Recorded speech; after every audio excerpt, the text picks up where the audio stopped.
பணைய கைதியாக பிடிபட்டிருக்கக்கூடிய அமெரிக்க ஊடகவியலாளரும் ஈராக்கில் இருக்கக்கூடிய ஏனைய அமெரிக்க அதிகாரிகளையும் அமெரிக்க நாட்டவர்களையும் பணைய கைதிகளாக பிடிக்கப் போகும் ஈராக்கிய எதிர்ப்பு குழுக்களும்.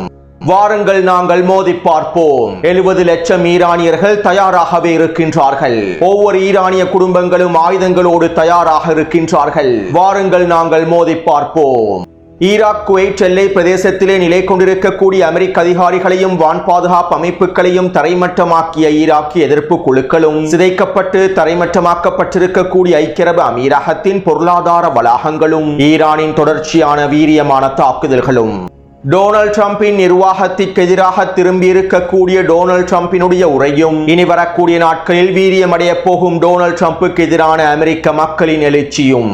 பாஸ்கா பண்டிகை தினத்தை முன்னிட்டு ஹிஸ்புல்லா இராணுவத்தினர் மேற்கொண்டு வரக்கூடிய வீரியமான வான வேடிக்கைகளும் ஹிஸ்புல்லாவின் பொதுச் செயலாளருக்கு எதிராக இஸ்ரேலி ஆக்கிரமிப்பு பாதுகாப்பு அமைச்சர் வெளியிட்டிருக்கக்கூடிய இறுதி எச்சரிக்கைகளும்.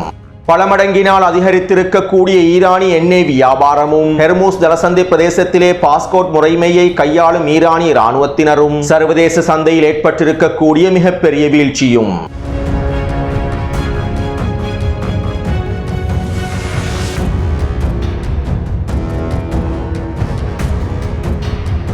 இது ஈரான் அப்டேட்டின் 72வது காணொளியாகும். இன்று மதியம் வெளியிட்ட காணொளியை பார்வையிடாதவர்கள் கீழே இருக்கக்கூடிய லிங்கினை பயன்படுத்தி பார்வையிடுங்கள். சர்வதேச ஃபாரின் பாலிசி மேகசின் ஊடகமானது தற்போதைய ஈரானுக்கு எதிரான போர் தொடர்பான மிக முக்கியமான கட்டுரை ஒன்றை வெளியிட்டிருந்தது. மேலும் குறித்த கட்டுரையில் இவ்வாறு தெரிவிக்கப்பட்டுள்ளது.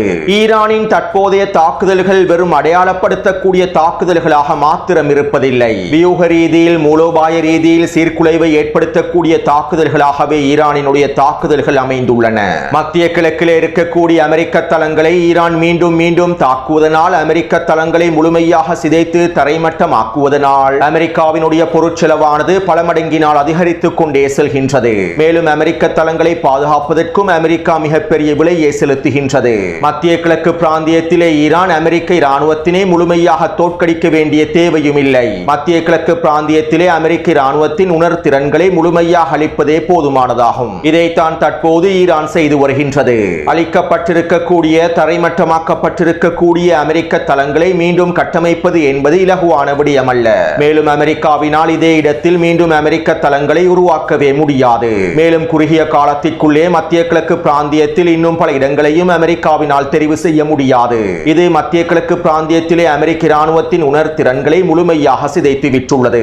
மேலும் மத்திய கிழக்கு பிராந்தியத்தில் இருக்கக்கூடிய அமெரிக்க தளங்களை முழுமையாக வெளியேற்றாமல், முழுமையாக அளிக்காமல், அமெரிக்க துருப்புக்களை வெளியேற்றாமல் ஈரான் இந்த தாக்குதல்களை நிறுத்தப் போவதில்லை. தற்போதைய போர்க்களத்தில் ஈரானின் நோக்கம் அமெரிக்க இராணுவ கட்டளை தளங்களை அளிப்பது மாத்திரமல்ல, அமெரிக்காவுக்கும் இஸ்ரேலுக்கும் எதிராக பதிலடி தாக்குதல்களை மேற்கொள்வது மாத்திரமல்ல, மத்திய கிழக்கு பிராந்தியத்தில் ஒரு புதிய சமன்பாட்டை திணிப்பதே ஈரானின் மிக முக்கியமான நோக்கமாகும். இந்த நோக்கத்தை அடைந்து கொள்வதற்காகத்தான் ஈரான் எல்லாவிதமான தாக்குதல்களையும் வீரியமாக மேற்கொண்டு வருகின்றது. ஈரானினுடைய வியூகங்கள் அனைத்தும் இந்த புதிய சமன்பாட்டை மத்திய கிழக்கு பிராந்தியத்தில் திணிப்பதையே கொண்டுள்ளன. போரினுடைய முதலாவது நாளிலேயே ஈரான் ஹெர்மூஸ் ஜலசந்தி பிரதேசத்தில் அதனுடைய சமன்பாட்டை திணித்துவிட்டது. மேலும் இனி வரக்கூடிய நாட்களில் மத்திய கிழக்கு பிராந்தியம் முழுவதும் இருக்கக்கூடிய அமெரிக்க தளங்களிலும் ஈரான் அதனுடைய சமன்பாட்டை திணிக்கும். அரபு நாடுகள் மீதும் ஈரான் அதனுடைய சமன்பாட்டை திணிக்கும். ஈரானுக்கு எதிரான போரானது தற்போது மத்திய கிழக்கு பிராந்தியத்திலே பேரம் பேசக்கூடிய சக்தியை ஈரானுக்கு வழங்கியுள்ளது. ஈரானின் இந்த தொடர்ச்சியான மூலோபாய தாக்குதல்கள் அரபு நாடுகளுக்கு நிபந்தனைகளை விதிக்கும் அளவுக்கு வளர்ந்துள்ளது. இந்த போரின் மூலமாக புதிய மத்திய கிழக்கு பிராந்தியத்தினை உருவாக்க வேண்டும் என்றே டொனால்ட் ட்ரம்பும் நெட்டன்யாகுவும் திட்டமிட்டார்கள். ஆனால் உண்மையில் இந்த போரின் விளைவாக ஈரான் தான் புதிய மத்திய கிழக்கு பிராந்தியத்தை உருவாக்கியுள்ளது. அமெரிக்காவினுடைய இஸ்ரேலினுடைய அழுத்தங்களிலிருந்து மத்திய கிழக்கு பிராந்தியத்தினை மீட்டெடுப்பதற்கான சமன்பாடுகளை ஈரான் திணித்துள்ளது. இதற்கு பிறகு முன்பிருந்த மத்திய கிழக்கு ஒரு பொழுதும் இருக்காது. ஈரானின் நிபந்தனைகளை ஏற்றுக்கொள்ளாமல் இதற்கு பிறகு அரபு நாடுகளாலும் எதனையும் செய்ய முடியாது. உண்மையில் இந்த போரானது ரஷ்யாவையும் சீனாவையும் விட புதிய உலக ஒழுங்கை வழிநடத்தக்கூடிய நாடாக ஈரானை மாற்றியுள்ளது. இந்த போருக்கு பின்பு உருவாக போகும் புதிய உலக ஒழுங்கு ஈரான் விதித்திருக்கக்கூடிய சமன்பாட்டுக்கு அமைவாகவே உருவாக்கப்பட போகின்றது. இதனால் ஈரானினுடைய தாக்குதல்கள் சாதாரண தாக்குதல்களாக அடையாளப்படுத்தப்பட்டிருக்கக்கூடிய தாக்குதல்களாக கருத வேண்டாம். ஈரான் மேற்கொள்ளக்கூடிய ஒவ்வொரு தாக்குதல்களும் அதனுடைய மூலோபாய இலக்குகளையே கொண்டுள்ளது. நிச்சயமாக இவ்வாறானதொரு தாக்குதல் திட்டத்தினை குறுகிய காலத்திற்குள் வடிவமைத்திருக்க முடியாது. ஈரான் இந்த சந்தர்ப்பத்திற்காக பல வருடங்களாக காத்திருந்துள்ளது. இந்த போரானது ஈரானை வல்லரசாக மாற்றுகின்றது, புதிய உலக ஒழுங்கினுடைய மிக முக்கியமான தலைமையாகவும் ஈரானை மாற்றுகின்றது என குறித்த ஊடக கட்டுரையில் தெரிவிக்கப்பட்டுள்ளது. அடுத்து அமெரிக்காவினுடைய JP மோர்கன் ஆய்வு நிறுவனம் உலகளாவிய எச்சரிக்கைகளை வெளியிட்டுள்ளது. பாரசீக வளைகுடாவிலிருந்து கச்சா எண்ணெய் மற்றும் பெட்ரோலிய பொருட்களுடைய கப்பல்கள் கடைசியாக வந்து சேர்ந்து விட்டன. இதற்கு பிறகு எந்த ஒரு சரக்கு கப்பலும் வரப்போவதில்லை. இதற்கமைவாக ஏப்ரல் 1ஆம் திகதியிலிருந்து ஆசியாவுக்கான எண்ணெய் விநியோகம் நிறுத்தப்பட்டு விட்டது. ஏப்ரல் 10ஆம் திகதி ஐரோப்பாவுக்கான எண்ணெய் விநியோகமும் முழுமையாக நிறுத்தப்பட்டுவிடும். ஏப்ரல் 15ஆம் திகதி வட அமெரிக்காவுக்கான எண்ணெய் விநியோகம் நிறுத்தப்பட்டுவிடும். ஏப்ரல் 20ஆம் திகதி ஆஸ்திரேலியாவுக்கான எண்ணெய் விநியோகம் நிறுத்தப்பட்டுவிடும். அதாவது இந்த திகதிகளுக்கு பின்பு குறித்த பிரதேசங்களில் இருக்கக்கூடிய நாடுகள் அவர்களுடைய கையிருப்புகளையே பயன்படுத்த வேண்டும். மேலும் இந்த திகதிகளுக்கு பின்பு குறித்த நாடுகளில் எரிவாயு மற்றும் எரிபொருள் பற்றாக்குறையானது அதிகரிக்கும். இதனால் ஒட்டுமொத்த பொருட்களுடைய விலையேற்றமும் அதிகரிக்கும். ஏப்ரல் மாத இறுதிக்குள் ஒட்டுமொத்த உலகமும் மிகப்பெரிய தட்டுப்பாட்டை சந்திக்கப் போகின்றது. மேலும் இது வெடிப்பதற்கு காத்திருக்கக்கூடிய நேர வெடிகுண்டாகும். இந்த நேர வெடிகுண்டினுடைய ஆளி ஈரானிடமே இருக்கின்றது. தற்போது நாங்கள் கடக்கக்கூடிய ஒவ்வொரு மணி நேரமும் நிலைமைகள் மோசமாகிக் கொண்டிருக்கின்றன.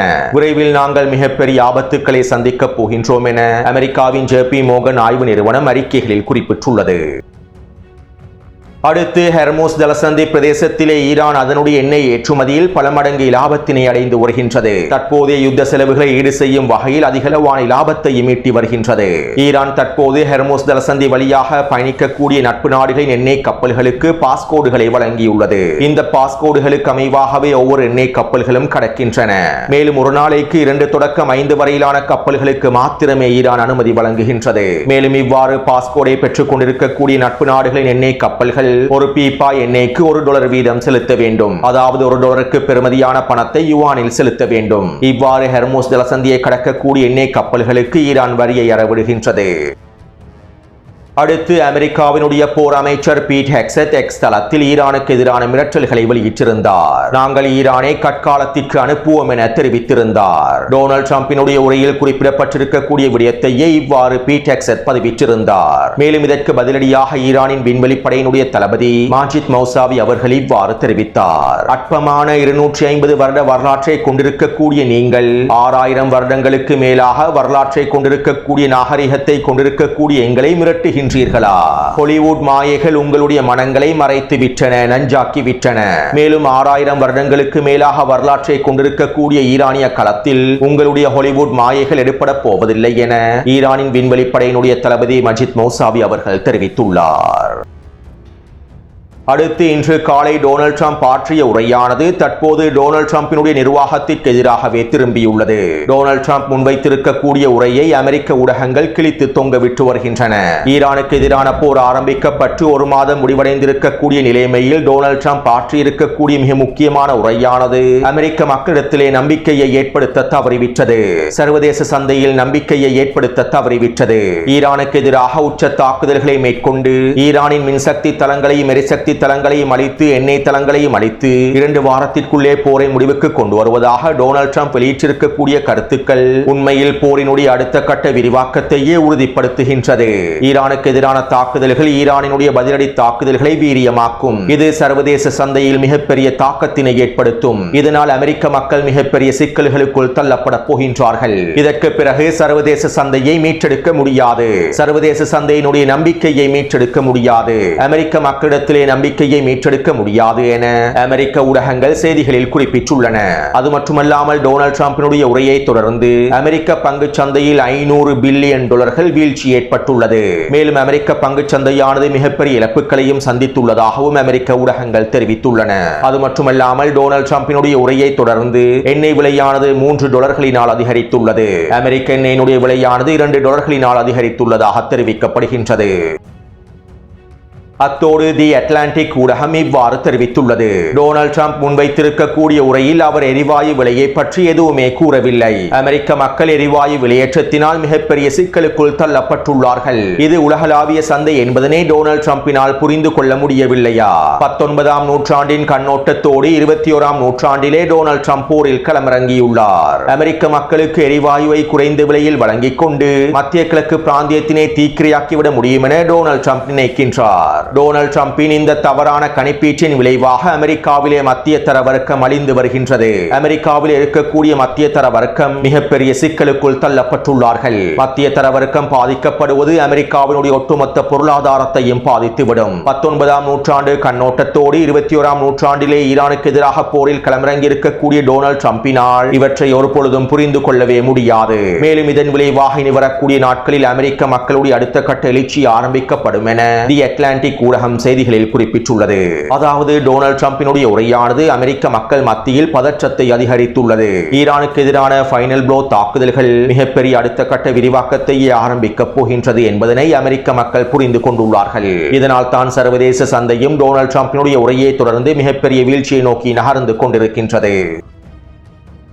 அடுத்து ஈரானிய உச்ச தலைவரின் ஆலோசகர் ஜெனரல் மொஹசன் ரசாய் அவர்கள் இவ்வாறு தெரிவித்துள்ளார். அமெரிக்காவிடம் நாங்கள் ஒரு விடயத்தினை தெளிவாக கூறிக்கொள்கின்றோம். ஒரு பிரம்மாண்டமான இராணுவ நடவடிக்கையின் மூலமாக ஈரானுக்கு எதிராக உச்ச தாக்குதல்களை மேற்கொண்டு விட்டு இந்த போரை நிறுத்திவிட முடியும் என்று நீங்கள் நினைக்க வேண்டாம். ஈரானுக்கு எதிரான பிரம்மாண்டமான தாக்குதல்களை மேற்கொண்டு விட்டு இந்த போரிலிருந்து வெளியேறிவிட முடியும் என்றும் நீங்கள் நினைக்க வேண்டாம். நீங்கள் நினைப்பதை போன்று ஈரானிய யுத்த களத்தில் எதுவுமே நடக்கப் போவதில்லை. மேலும் எங்களுடைய இலக்குகளை அடைந்து கொள்ளும் வரை இந்த போரை நாங்கள் நிறுத்தப் போவதில்லை. இந்த போர் எப்போது முடிவடையும் என்பதனை நாங்கள் தான் தீர்மானிப்போம். உங்களுடைய பிரம்மாண்டமான தாக்குதல்களினால் களத்தில் எதனையும் மாற்ற முடியாது என மொஹசன் ரசாய் அவர்கள் தெரிவித்துள்ளார்.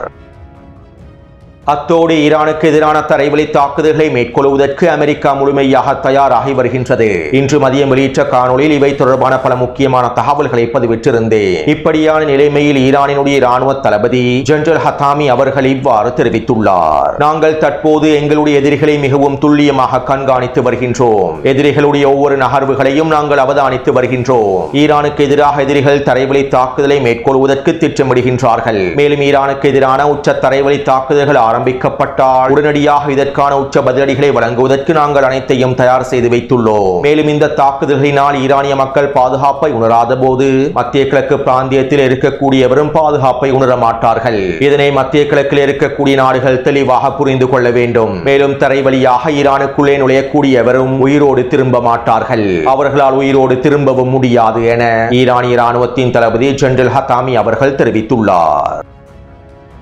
இதைத் தொடர்ந்து இன்று மாலை ஈரானிய பாராளுமன்றத்தின் சபாநாயகர் முகமது கலிபாஃப் அவர்கள் இவ்வாறு தெரிவித்தார். கடந்த ஒரு வாரத்திற்குள்ளே மாத்திரம் ஆக்கிரமிப்பாளர்களை எதிர்த்து போராடுவதற்கு 70 லட்சத்திற்கும் அதிகமான ஈரானியர்கள் அணிதிரண்டுள்ளார்கள். ஆக்கிரமிப்பின் தரைவழி தாக்குதல்களை எதிர்கொள்வதற்கு 70 லட்சத்திற்கும் அதிகமான ஈரானியர்கள் தயாராக இருக்கின்றார்கள். அமெரிக்கர்கள் ஒரு விடயத்தினை தெளிவாக புரிந்து கொள்ள வேண்டும். ஈரானியர்கள் வாய்ச்சொல் வீரர்கள் அல்ல.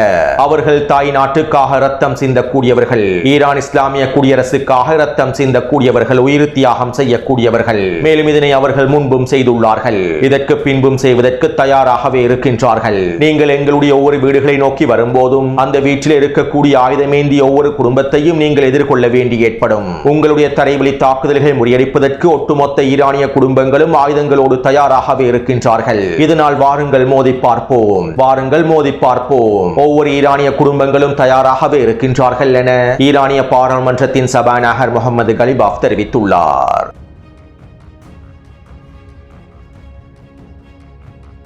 கடந்த 24 மணித்தியாலங்களுக்குள் ஈராக்கிய எதிர்ப்பு குழுக்கள் 40க்கும் அதிகமான தாக்குதல்களை மேற்கொண்டுள்ளார்கள்.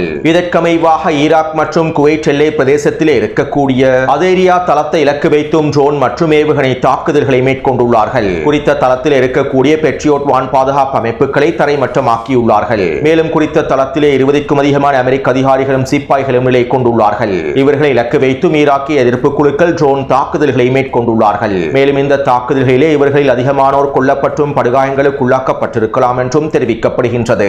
அதே போன்று குர்திஸ்தான் பிரதேசத்தில் இருக்கக்கூடிய பிரிவினைவாதிகளுடைய தலைமையகங்களை இலக்கு வைத்தும் கோமலா பிரிவினைவாத குழுவினுடைய 3 தலைமைகளை இலக்கு வைத்தும் தாக்குதல்கள் மேற்கொள்ளப்பட்டிருந்தன. மேலும் ஏபில் பிரதேசத்தில் இருக்கக்கூடிய அமெரிக்க தளத்தை இலக்கு வைத்தும் தாக்குதல்களை மேற்கொண்டிருந்தார்கள். அத்தோடு நேற்றைக்கு முன்தினம் ஈராக்கினுடைய மத்திய பிரதேசத்திலே அமெரிக்க ஊடகவியலாளர் ஒருவர் கடத்தப்பட்டிருந்தார். குறித்த கடத்தல் சம்பவம் தொடர்பான காணொலிகளை நேற்றைய தினமே நான் டெலிகிராம் சேனலில் பதிவிட்டிருந்தேன். மேலும் தற்போது குறித்த அமெரிக்க ஊடகவியலாளரை நாங்கள் தான் கைது செய்துள்ளோம் என்றும் இவர் உளவாளியாக செயற்பட்டுள்ளார் என்றும் இதனால் தான் நாங்கள் இவரை கைது செய்துள்ளோம் என்றும் ஈராக் எதிர்ப்பு குழுக்கள் அறிவித்துள்ளார்கள். அதாவது குறித்த அமெரிக்க ஊடகவியலாளரை பணைய கைதியாக பிடித்துள்ளார்கள். மேலும் குறித்த பணைய கைதிக்கு ஈடாக அமெரிக்க இராணுவத்தினால் கைது செய்யப்பட்டிருக்கக்கூடிய போராளிகளை விடுவிப்பதற்கு விடுவிப்பதற்கான கோரிக்கைகளையும் ஈராக் எதிர்ப்பு குழுக்கள் முன்வைத்திருப்பதாக தெரிவிக்கப்படுகின்றது. அது மட்டுமல்லாமல் ஈராக்கின் மத்திய பிரதேசத்தில் இருக்கக்கூடிய அமெரிக்கர்கள், அமெரிக்க அதிகாரிகள், முக்கியமான வியாபாரிகள் அவசரமாக ஈராக்கை விட்டு வெளியேறி விடுமாறு அமெரிக்கா எச்சரிக்கைகளை வழங்கியுள்ளது. ஏனென்றால் ஈராக்கில் இருக்கக்கூடிய அமெரிக்க ஊடகவியலாளர்களையும், அமெரிக்க வியாபாரிகளையும், அமெரிக்க குடியுரிமை பெற்றிருக்கக்கூடியவர்களையும் பணைய கைதியாக பிடிப்பதற்கு ஈராக்கிய எதிர்ப்பு குழுக்கள் தயாராகியுள்ளார்கள். இதற்கமைவாகவே தற்போது அமெரிக்கா எச்சரிக்கைகளையும் வெளியிட்டுள்ளது.